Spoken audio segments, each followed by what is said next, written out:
myself or God knows how many other families and people I would have affected. So she definitely saved a lot of people, including myself, at that moment. But then it was going home and actually having the nanny at the house, who I told her she's done for today, she can go home. Do you remember doing that? No. I don't remember that at all.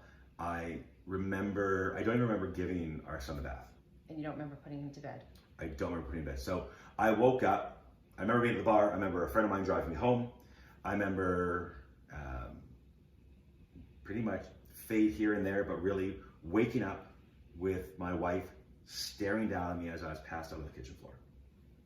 And there I am passed out on the kitchen floor looking up to a pissed off wife, and the anger and everything, every emotion I saw in her eyes, and all my thought process was like, oh my God. And it wasn't that she had caught me on the floor passed out, it was that I then remembered that I gave our son a bath, and I did not remember putting him to bed. I jumped up, sprinted to the bathroom first, not there, then ran into his bed. Thank God, I don't know how it happened, I put him to bed.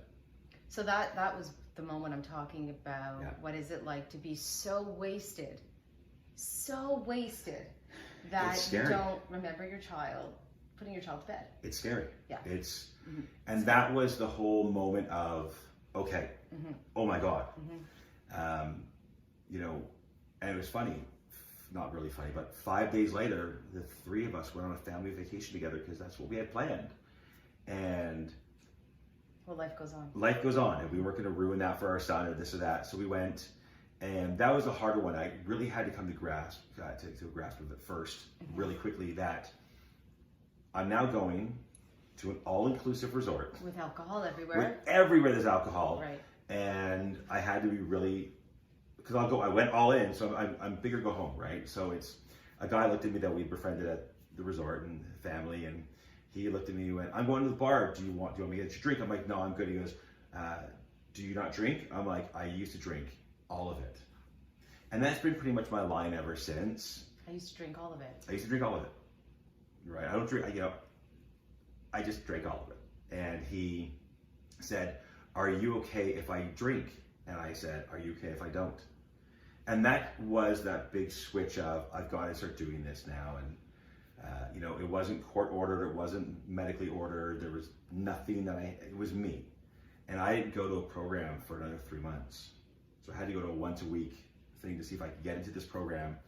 I went to CAMH, which was an amazing program they did. And again, I still had everything going for me. I still had a business that I ran with my wife. We had our own fitness center. I had a son. And I got permission, it was a live-in program. And I got permission to live out. For two reasons. One, I still had to make money and have this business going, but I also I wanted to make sure that when I came home at the end of the day, that my wife and my son were still going to be there. Right, of course. As very selfish as that is, in that 8 hours that I was at rehab, they could have left anyway. Well, I mean, you touch on a very interesting point, because I believe that most people who are overcoming addiction, along with the shame and all of the pain and